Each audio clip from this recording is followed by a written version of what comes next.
Sciences, politique, sport, culture ou art, les femmes algériennes ont toujours réussi à se hisser au premier rang. Voici quelques-unes des femmes algériennes qui ont fait parler d'elles. L'écrivaine algérienne Assia Djebar, l'auteure de La Soif, avait été la première personnalité du Maghreb, élue de l'Académie française. Née en Algérie, elle avait choisi de faire du français sa langue d'écriture. Assia Djebar est une figure marquante de la culture algérienne comme auteure et enseignante. Warda El-Jazairiya, la rose algérienne appelée Warda. Elle meurt le 17 mai 2012 au Caire, à l'âge de 72 ans, suite à une crise cardiaque.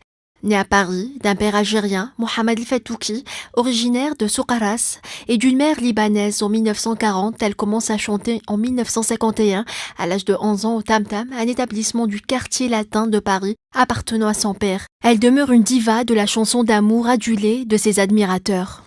L'histoire de l'Algérie est jalonnée de battantes, les Algériennes de cœur qui ont défendu l'Algérie et qui méritent 1000 fois d'être à l'honneur. Il est impossible de recenser toutes celles qui, surtout modestement, ont contribué à l'indépendance du pays. Nous allons citer Lalla Fatma Soumer. En effet, lors de la phase de conquête, les troupes coloniales françaises eurent à affronter en Kabylie une armée dirigée par une femme, Lalla Fatma Soumer. Avec son armée, qui comprenait également de nombreuses femmes de la région, dirigeait les combats. Elle mourut en prison en 1863.